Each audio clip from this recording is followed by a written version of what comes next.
Bismillahirrahmanirrahim. Assalamualaikum warahmatullahi wabarakatuh. Alhamdulillah, kita ucapkan selamat tahun baru Islam 1 Muharram 1445 Hijriah. Insyaallah semoga semua yang menjalani hari ini Allah limpahkan rahmat, Allah limpahkan berkah, dan juga selalu dapat bimbingan Allah sehingga di tahun ini tambah dekat kepada Allah ya. Masya Allah. Untuk menyambut tahun baru 1 Muharram ini, Masya Allah, nanti kita akan ngobrol dengan kakak saya nih ya, Kak Kori Pamela. Masya Allah. Assalamualaikum warahmatullahi wabarakatuh. Waalaikumsalam warahmatullahi wabarakatuh. Selamat tahun baru Islam 1 Muharram 1445 Hijriah, Sobat Cahaya. Apa kabar kok? Mengapa panggilnya kok aja ya? Gak apa-apa. Udah trademarknya gitu. Nggak enak kalau manggil yang lain. Alhamdulillah sehat ya Kak ya. Alhamdulillah sehat. Tambah makin Amin, terlihat amin, cahaya amin, amin, keimanannya, Masya Allah. amin, amin, Masya Allah. Dan Alhamdulillah ini kesibukan. Nah sekarang jadi sehari-hari ngapain aja nih Kak? Sehari-hari masih sama, masih kerja juga, nge-host, ngurus anaknya 3, laki semua, jadi repot tuh diurus, ngurus suami, ngurus kerjaannya gitu aja lah, sama aja seperti ibu-ibu lainnya. Jadi selain anak yang 3, yang suami itu biasanya disebutnya bayi gede. bener, bayi Masya gede, Allah. bayi gede. Itu diurus yang juga. paling besar sama yang paling kecil jarak dekat-dekat usia berapa aja? Kebetulan rata-ratanya diambil itu jaraknya 6 tahun 6 tahun. Jadi yang pertama itu umurnya 12 tahun, ini mau 13, yang kedua 7 tahun, yang kecil masih 10 bulan. Masya Allah. Gitu. Jadi 6 tahun 6 tahun 6 tahun. Itu ladang amal yang luar biasa. Insya Allah, amin. Yang memuliakan Amin, insya Allah. seorang wanita tambah dekat ke surganya Allah, Amin, yang tidak akan amin. bisa dikejar dengan Amin, amalan ibadah laki-laki itu. amin, ya Masya Rabbal Allah. alamin. Kak ngobrol-ngobrol boleh ya? Boleh dong. Pengen ambil banyak dapat pelajaran nih. dari kebalik. Kak Kori. Kebalik Aduh, dong. enggak. Kebalik Saya dong. mah kali cerita ini aja, kalau aku membantu. cerita, iya. Kita ngobrolin apapun yang penting jadi tambah banyak ingat Allah. Amin, insya Allah, Ya. insya Allah. Ini kan tahun baru Islam, udah nyampe tahun 1445 Hijriah aja nih. Dan ini alhamdulillah sudah memenuhi panggilan iman baru. Maka Alhamdulillah. gimana ceritanya nih Kak, tolong mantap berhijab sekarang, alhamdulillah. Ceritanya sebenarnya dibilang kalau biasa ada orang ada cerita spiritual atau enggak ada satu kejadian atau apa. Nih aku sebenarnya cukup sederhana aja. Jadi Masya gini Allah. kok, maksudnya emang kepengennya itu sebenarnya memang dipikirinnya udah lama. Pernah kepikiran gini, nanti kalau udah punya anak ketiga misalnya gitu. Jadi waktu itu kita pas lagi nabung untuk beli rumah yang sebelah gitu. Kalau rumah sebelahnya udah beres, udah punya anak ketiga, kayaknya udah nggak ada beban lagi gitu. Kayaknya udah akan lebih ringan gitu. Udah mau pakai hijab gitu. Waktu itu tuh kesebutnya tuh sekitar berapa ya, 5 atau 6 tahun lalu. Cuma memang nggak pernah keluar dinazarin gitu loh. Maksudnya kayak kalau sampai ntar bener ini udah selesai dapat ini, emang nggak pernah. Cuman jadi doa dalam hati aja gitu. Udah deh gitu, niat ada. Terus tahun kemarin pas lagi hamil anak yang ketiga, itu pas kita lagi Ramadan, pas lagi hataman, terus aku tuh tiba-tiba kayak stay aja gitu pakai mukena sambil melihat pemandangan keluar tuh di balai dari kamar. Terus kok kayak sedih gitu, kok gelisah ya gitu. Kenapa? Puasanya dijalanin, sholatnya insya Allah iya juga, ngajinya juga bareng anak-anak sama suami gitu. Terus dan pada saat itu tuh nggak ada momen yang harus dipikirin, yang jelimet, yang harus sampai bikin sedih dan nangis sebenarnya gitu pada saat itu. Tapi kenapa kok sedih ya gitu? Jangan-jangan ini karena emang belum menutup auratnya secara sempurna. Pikirannya gitu. Apa karena itu ya gitu. Tapi pada saat itu belum sampai keomong ke suami yang aku gelisah nih gitu, belum sampai. Jadi masih di hold sendiri aja dulu gitu. Terus kesini akhirnya seiring berjalannya waktu setahun kemudian itu sambil listing kok, negatif sama positif. Negatifnya apa aja kalau nggak pakai hijab, negatifnya apa aja kalau pakai hijab. Ya, pertimbangannya. Pun positifnya apa aja kalau pakai hijab dan tidak gitu. Berhubung manusia ya kok. Jadi kalau misalnya dibilang nih dunianya ini masih berat banget. Jadi kalau kemarin-kemarin mungkin bisa dibilang kali ya akhiratnya tuh dipikirin cuma 5% gitu. 95%-nya dunia gitu dipikirinnya gitu. Karena berhubung pekerjaannya memang di dunia entertain gitu, masih butuh penampilan. Pada saat itu mikirnya bahkan apakah modalnya mungkin berpengaruh gitu. Tapi kesini-sini tuh aku mikir gini, masa kita ngedeket ke Allah, Allahnya kabur sih? Kan nggak mungkin. Nggak masuk akal. kita jalan mendekat. Saya pernah denger juga, kita jalan mendekat atau merangkak mendekat ke Allah. Allah tuh lari mendekat ke kita gitu. Jadi kenapa harus ragu gitu? Terus di situ tuh aku mikir kayak, kok bisa-bisanya sih Kor gitu, ragu sama Allah itu udah keterlaluan banget gitu. Sampai akhirnya udah di listing, udah pasti positifnya lebih banyak dengan pakai hijab. Karena mikir hidup bukan cuma untuk sekarang, ya di dunia ini, masa sekarang dan masa depan di dunia, dan apalagi sampai masa depan di akhirat gitu kan kok. Kayaknya itu deh, dan terutama anak saya tiga-tiganya laki-laki gitu. Saya mikir kayaknya mereka harus punya acuan untuk cari nantinya istri yang soleha gitu untuk mereka, karena mereka kan akan jadi imam gitu. Insya Allah sih kalau menurut saya so far suami saya udah kasih contoh imam yang baik untuk anak-anak gitu. Terus masa kok ibunya enggak gitu. Ya udah akhirnya nggak ada angin, nggak ada hujan, besoknya mau nganterin anak-anak futsal. Terus baru ngomong di hari itu langsung sama suami di tanggal 28 Januari langsung. Ingat tanggalnya. Inget. Momentum. Yang banget. Yang aku mau pakai hijab, hah? Kata dia. Yakin? Kaget. Karena emang nggak ada iming-iming gitu loh, nggak ada ancang-ancangnya tuh bener-bener nggak ada. Jadi langsung kayak, kapan mau mulainya? Besok. Langsung gitu. Jangan ditantang ya. Selain itu karena emang belanjaan online-nya udah datang semua. Jadinya udah siap besok. Kalau kemarin belum siap karena kunjungan online-nya belum pada. Kurirnya nggak cuma nganterin hijab, nganterin hidayah juga. Nah, Masya Allah tuh. Gitu begitu udah. Akhirnya pas hari itu, jadi memang kebetulan anak-anak tuh kan sekolah Islam semua kok. Alhamdulillah. Jadi setiap ke sekolah anak-anak itu memang saya pakai hijab gitu. Jadi pada saat itu kan memang mau nganterin anak-anak futsal doang nih, futsalnya juga sama keluarga. Pas turun kebetulan ada mama nanya, kok pakai hijab? Emang mau ke sekolah? Gitu nanya ya. Sampai udah kecapnya kayak gitu ya. Saking udah capek gitu. Sama kalau anak aku yang kedua bilang gini, mama pakai hijab, oh mama mau lebaran. Jadi hijabnya kalau lebaran doang gitu. Jadi orang-orang pun gak pada nge, karena memang ada momen-momen tertentu emang aku biasanya pakai hijab dong. Jadi emang kalau ke sekolah sama kalau lebaran gitu. Terus mama nanya, emang mau ke sekolah? Emang ada acara apaan di sekolahan? Enggak, loh ngapain pakai hijab? Masya Allah. Emang udah mau pakai? Serius kak gitu. Terus nangis lah dia gitu. Kemarin-kemarin masih nggak ada kepikiran untuk kayak pilu, sedih gitu. Pas begitu lihat mamah ya nangis gitu, kayaknya dia haru ya.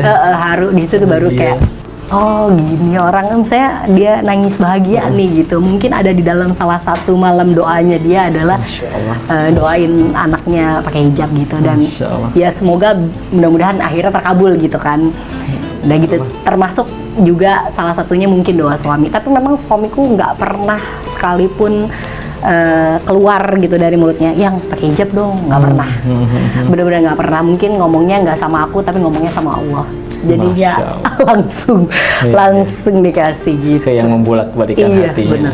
Bener-bener. Sama ini nggak tahu nggak kak, salah satu fakta tentang tahun Hijriah itu, kan dulu sebetulnya memang belum ada kalender ya di Islam.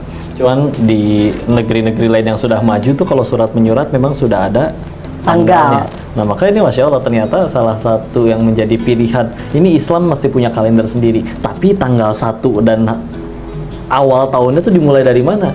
Maka waktu itu sebetulnya udah di zaman Umar bin Khattab radhiyallahu an, dan akhirnya diputuskan ambil yang menjadi tanggal 1-nya awalnya adalah dari hijrahnya Nabi dari Mekah ke Madinah. Jadi memang momen hijrah itu udah bener-bener jadi yang baru, sampai itu juga jadi penentu. Padahal kan kejadian luar biasa banyak ya. Di situ ada Nabi, kan mereka bisa pilih dari misalkan hari pertama turunnya wahyu mungkin, atau hari lahirnya Nabi mungkin. Optionnya banyak ya. Optionnya banyak, tapi yang malah dipilih oleh mereka dan sepakat adalah ketika hijrah itu tersebut.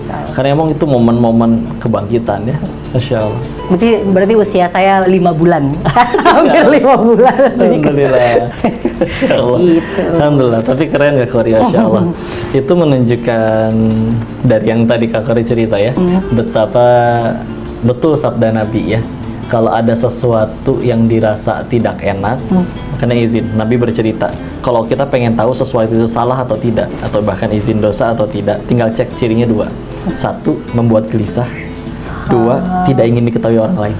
Oh iya. Kayak cara izin lihat ya. yang dilakuin oleh nabi-nabi kita itu atau orang-orang soleh terdahulu itu, mereka jelas lebih taat, lebih banyak ibadahnya, tapi dosanya lebih sedikit, bahkan terampuni, tapi ujiannya lebih parah daripada orang kebanyakan. Tapi mereka tidak merasakan kegelisahan. Wala khaufun alaihim wala hum yahzanun. Mereka tidak takut, tidak khawatir. Iya. Karena memang gitu, fitrahnya manusia itu menyukai kebenaran, dan selagi dia benar, bismillah. Dia tidak akan merasakan gelisah dan kecewa. Karena ketika kita ngelihat sesuatu dan akhirnya, dan bukan berarti itu berarti apakah aku seorang pendosa dan sebagaimana, justru hati yang masih bisa merasakan dia memiliki dosa itu hati yang masih hidup. Masya Allah. Kalau kamu mau jujur, berapa banyak orang yang di luar sana korupsi nggak tanpa ngerasa bersalah, ya, mencuri tanpa merasa bersalah, gibahin orang tanpa merasa bersalah. Ini hati yang masih merasa ada sesuatu yang harus diperbaiki. Oh, itu hati yang masih hidup banget. Dan itu pintu hidayah. Justru Ya. harus bersyukur ya kok ya. Syukur banget. Malah alhamdulillah kalau dilihat-lihat nih, kalau dilihat dari senyumnya, Masya Allah, maka kelihatannya gimana perasaannya Kak sebelum dan sesudah? Lebih tenang kah atau lebih Nah gimana? itu dia, itu benar tuh. Jadi emang aku selalu pas ditanya apa perbedaannya dari sebelum dan sekarang memakai hijab, yang pasti rasa gelisah itunya tuh udah aja hilang. Jadi tenang. Jadi gini, kalau kita biasanya mengkhawatirkan apa yang akan, misalnya ya kalau kayak aku nih, pekerjaannya kan memang bisa dibilang tuh serabutan ya. Karena nggak pasti, bukan kayak karyawan gitu. Jadi aku pokoknya lillah aja gitu. Allah nggak akan ngebiarin hambanya kekurangan, apalagi aku punya anak itu kan titipan Allah kan. Dan pasti ada rezeki. Iya, Tidak jadi mungkin udah aja seorang manusia dilahirkan sebelum Allah tentukan dulu rezeki. Udah, jadi aku udah pokoknya gini, misalnya kayak ini nih udah nggak ada tuh kepikir, oh ini gara-gara pakai hijab, nggak ada tuh sama sekali, benar-benar nggak ada. Dan memang belakangan pekerjaannya itu sudah tidak terlalu berpengaruh pakai hijab atau enggak. Bahkan aku emang kalau sama orang wardrobe tuh yang biasa nyediain baju kita, mereka udah tahu, oh kalau Korea yang syuting dia maunya bajunya yang gini, nggak mau yang ketat, nggak mau yang pendek gitu. Biasanya kita tinggal alasan aja, maaf ya klien.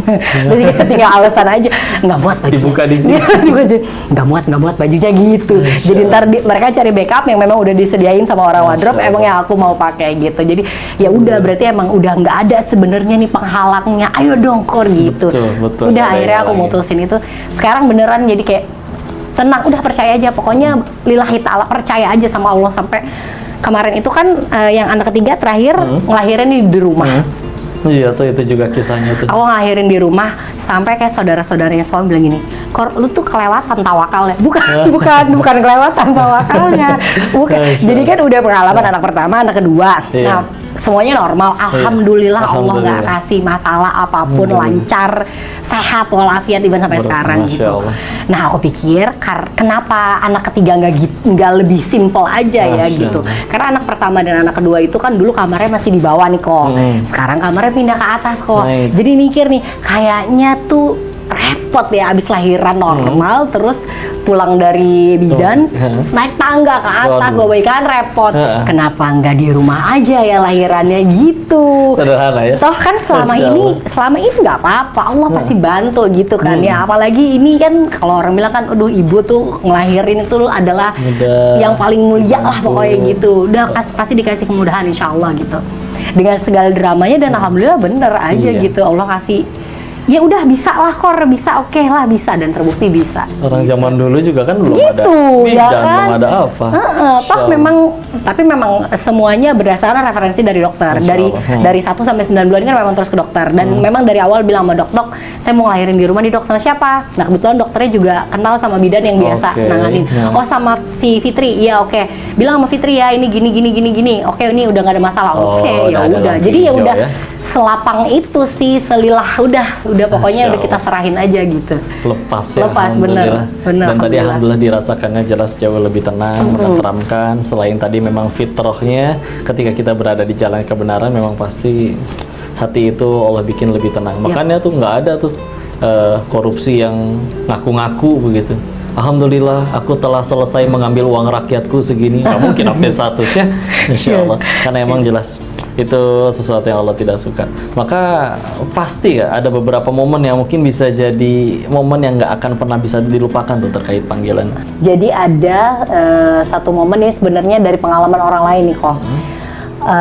Aku punya temen, menurut aku sebagai manusia nih yang kurangnya banyak segala macam tapi sombong. Ada nih ya sombongnya nih. Pada saat itu tuh mikir gini, ini kayaknya gue nih ada di level di atas dia sekitar 3, 4 sampai 5 level lah gitu. Secara keimanan. Pada saat itu nih kepedean banget nih. Dia kayaknya naik tangga aja belum nih, kayaknya jauh banget gitu. Tiba-tiba dalam suatu malam tuh dia langsung naik lift ke lantai 10, lantai 20 bahkan gitu. Langsung berubah sekonyong-konyong dari segi kehidupannya, segi percintaannya, segi pekerjaan, bahkan penampilannya tuh udah langsung berubah. Aku sampai bertanya-tanya, ini kok bisa gitu? Kok bisa gitu? Berarti ini orang disayang sama Allah. Allah tarik dia ngedeket. Allah lebih sayang dia kok daripada sama lu gitu. Aku tuh langsung kayak ngerasa tertampar. Nah, makanya jangan sombong jadi manusia. Jangan ngerasa seolah-olah levelnya secara, nggak usah kan itu soal iman. Ada mungkin yang mikirnya jabatan atau paras, bisa jadi dari penampilan. Gue ngerasa lebih cantik dari lo, atau gue ngerasa lebih pinter dari lo, gue ngerasa lebih tinggi jabatan dari lo. Itu bisa banget. Allah Maha membolak-balikan segala sesuatu. Nggak cuman hati aja bisa dibolak-balikan gitu. Semuanya bisa, dan itu terjadi gitu. Pada saat itu tuh aku tuh cuman kayak, kok bisa ya gitu. Itu akhirnya juga yang bikin aku kayak, kok nggak bisa sih lo? Harusnya lo lebih bisa dong. Harusnya lebih gampang, karena istilahnya menurut si Kori yang sombong ini nih pada saat itu kan levelnya udah di atas dia, ayo coba gitu. Harusnya gitu. Akhirnya jadi gitu. Terus aku mikir kayak harus bisa. Pokoknya nggak mau ada di level itu terus gitu. Karena emang efeknya bukan cuma buat diri sendiri, buat ke anak-anak, buat ke suami, buat ke orang-orang yang kita sayang gitu. Ya udah akhirnya ambil jalan untuk yuk coba deh gitu. Coba deh, bukan hijrah ya, aku bilangnya tuh belajar. Belajar untuk memperbaiki diri gitu, belajar mengurangi sombongnya, mengurangi kebodohannya, mengurangi segala macam yang jelek dari diri kita. Itu memang salah satu caranya syaitan untuk ngeganggu tobatnya seseorang. Kayak misalnya kayak kita ngaji, setan itu nggak suka, tapi sulit bagi setan untuk ngilangin pahalanya dengan cara abis ngaji nih orang dibisikin buat ngerampok banget. Itu nggak sanggup. Maka paling banter, cara mereka paling baik adalah dibikin seolah merasa dirinya lebih baik, lebih mulia. Kadang itu nggak keucap, dan sama sekali nggak pernah kakak ucapkan juga kan.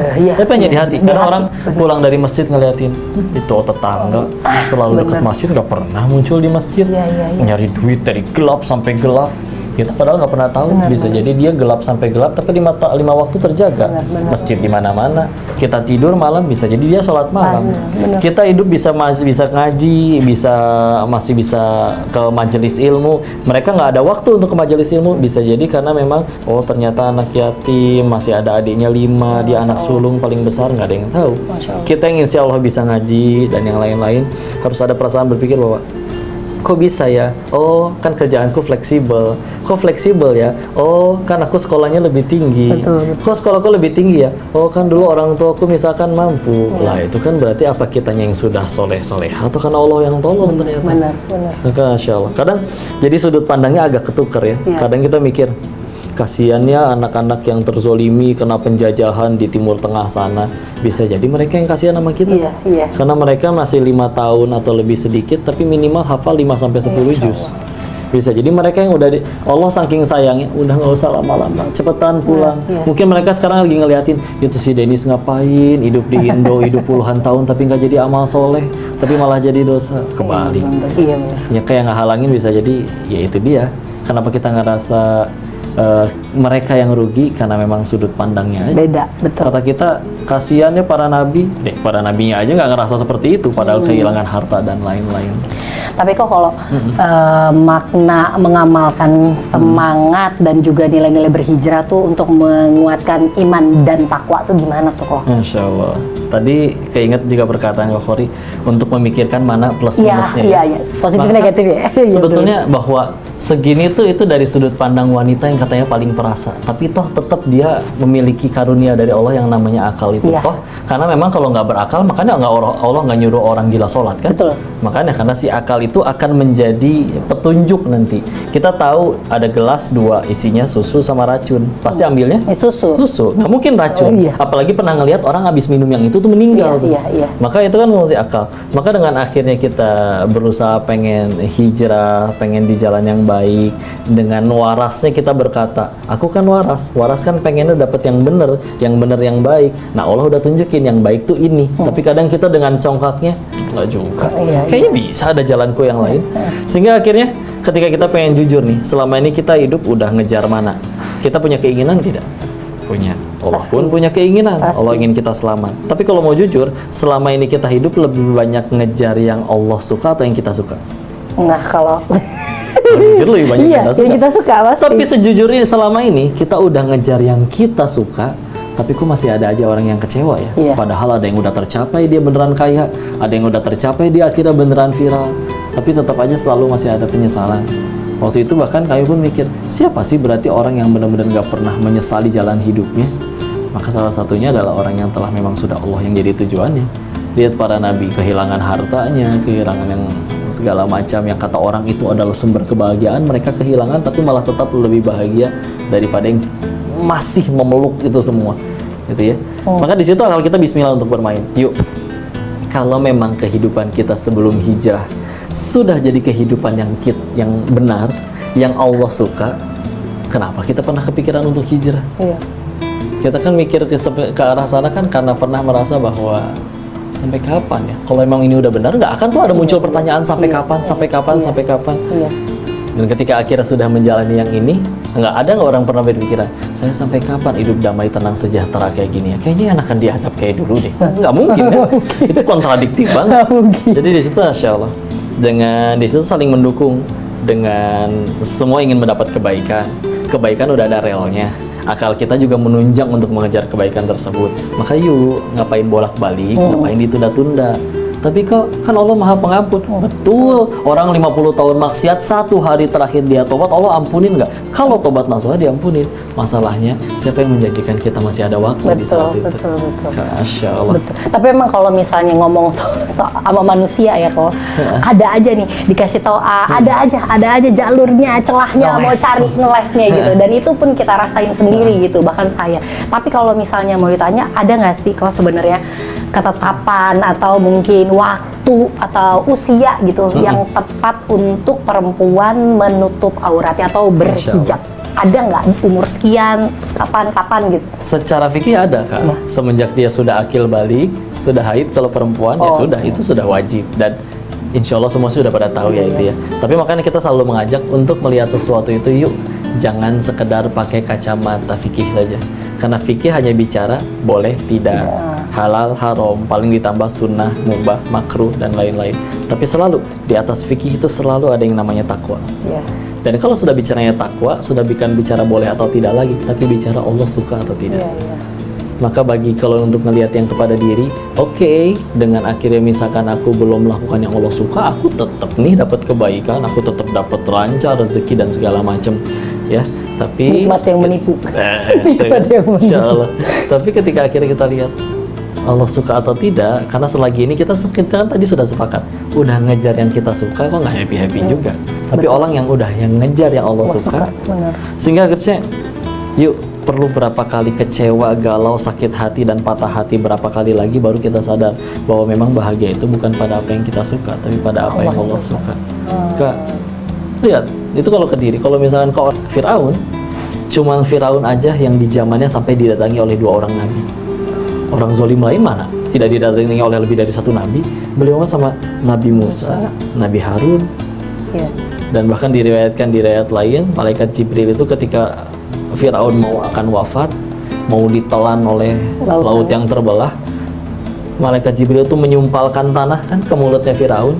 Atas dasar apa? Karena ia tahu manusia sedurhaka itu pun kalau dia detik terakhir hidupnya tobat, Allah Maha Pengampun akan mengampuni dia. Malaikat nggak rito, sumpel sekalian biar nggak bisa ditolak sekalian. Karena ia tahu Allah tuh segitu Maha Pengampun, Maha Pengasih, Maha Penyayangnya. Masya Allah, Masya Allah, Masya Harus Allah. bersegera banget ya. Tapi itu tadi tuh kok, tadi kan bilang kan, kita yang saat ini mungkin aku yang udah memutuskan untuk pakai hijab. Yep. Gimana cara menanamnya, memupuknya, menguatkannya, menebalkan lagi imannya biar tetap istiqomah aja gini, jangan sampai naudzubillah min dzalik. Kalau kata suami kan keputusan yang ini nih udah nggak bisa buat mundur, nggak bisa begitu udah Z. iya nggak bisa nggak bisa. Jadi gimana biar kuat di balik terpaan, apalagi terutama di dunia entertain ini sih. Pasti ada lah luar biasa gitu. mulut orang. Iya, Masya Allah, Ya Allah. Masya Allah, Masya Allah. Investasi lah mulut orang itu lumayan. investasi Karena dalam akhirat. Islam itu yang rugi bukan yang dizolimi, tapi yang menzolimi. Iya. Mulut dia yang jahat, masa kita yang dihukum? Iya. Kan sama aja dia lagi transfer pahala. Pahala dia habis, dosa kita diangkut dia. Kita udah berbuat baik, mereka masih omongin. Dari awal berbuat baiknya bukan supaya dia suka, tapi biar Allah suka. Kelakuan dia tapi masih nyakitin, meninggal nggak ditanya kelakuan orang, ditanya kelakuan masing-masing. Betul. Jadi ya teruslah, di samping tadi juga fungsi akal membantu. Ya Allah, kalau memang kehidupanku dulu sebelum hijrah sudah jadi kehidupan yang Allah ridho, kenapa aku kepikiran pengen pakai? Kalau memang itu udah baik loh. Kan si nurani itu yang masih ada cahaya hidup. Nurani kan nggak betah. Sama kayak kita ngambil sendal orang tuh, pasti takut orangnya ada nggak ya? Karena tadi ciri dosa tuh dua, bikin gelisah dan tidak ingin diketahui orang lain.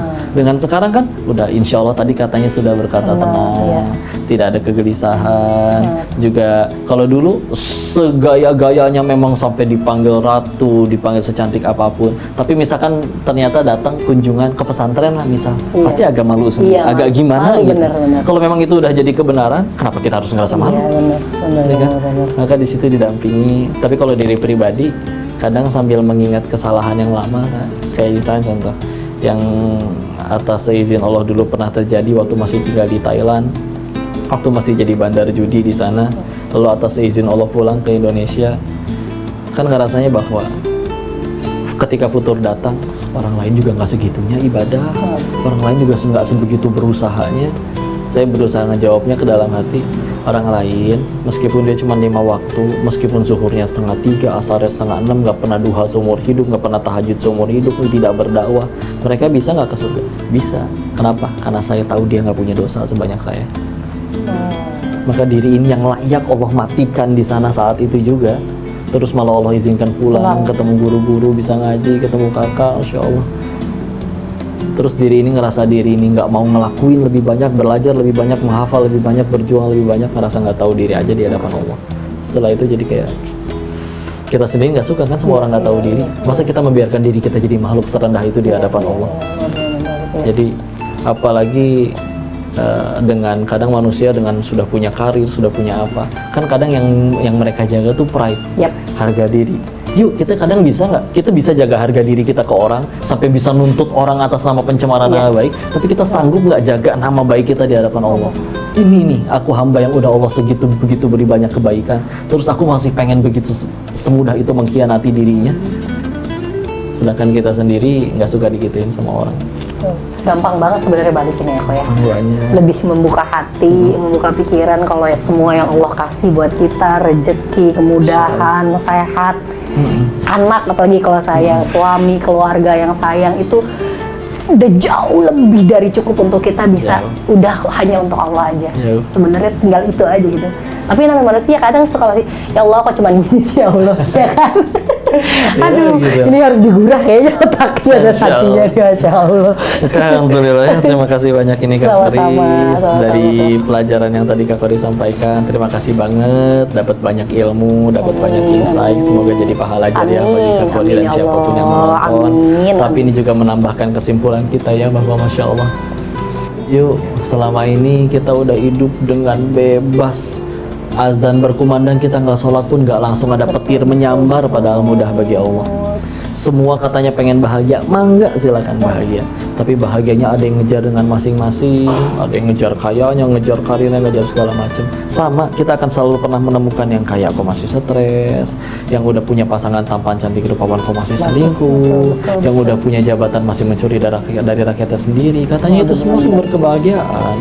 Ternyata nggak menjamin. Iya, terus berarti mau ngejar bahagia dari gimana lagi atuh? Padahal sesederhana ternyata bahagia itu hanya ada pada nurut sama Allah. yang bisa bolak-balik hati Allah. Terus kitanya nggak mau nurut sama yang maha bolak-balikin hati. Pantesan mau kitanya yang jungkir balik juga, kalau Allahnya nggak mau nurunin ketenangan, nggak dapat tenang juga. Kak Khari telah menjadi bukti kebesaran Allah, Masya Allah, bahwa Allah telah membuktikan kebesarannya tuh, udah nurut sama Allah, terbukti Kak. Apakah jadi kelaparan Kak? Enggak, insya Allah enggak. Apakah malah jadi terluka sana sini, malah jadi dihinakan oleh orang? Enggak sama sekali. Malah tenang aja, karena dunianya bukan punya kita, tapi punya Allah. Betul. Enggak masuk akal Allah yang nyuruh, kita udah nurut, Allah malah jahatin kita. Itu enggak masuk akal sama sekali. Maka istilah, semoga jalan yang Kak Khari tempuh ini bisa diteladani oleh begitu banyak muslim se-Indonesia. Amin, amin, Dan jangan lupa bagi yang menonton, jangan lupa doakan kakak kita ini ya. Amin, amin doanya. Dimuliakan keluarganya, Amin, anak-anaknya solih amin, semuanya. amin, amin. Dan juga dikumpulkan nanti, kita semua bisa kumpul nggak cuma di dunia ini saja, tapi juga kumpul semua di surga. Amin, amin ya Allah. Berkah kasih banyak Kak Khari. Sama-sama. Mohon doakan saya juga ya. Sama-sama. Nasihati Doa kami, doa. Masya Allah. Dan mudah-mudahan obrolan kita hari ini teman-teman jadi manfaat, Amin ya Allah. jadi kebaikan. Dan kami izin pamit, jikalau ada kesalahan seluruhnya murni datang dari diri ini, mohon dimaafkan dan nasihati. Dan jika ada kebaikan pasti dari Allah, kita bersyukur kepadanya. Wabillahi taufiq wal hidayah. Assalamualaikum warahmatullahi wabarakatuh.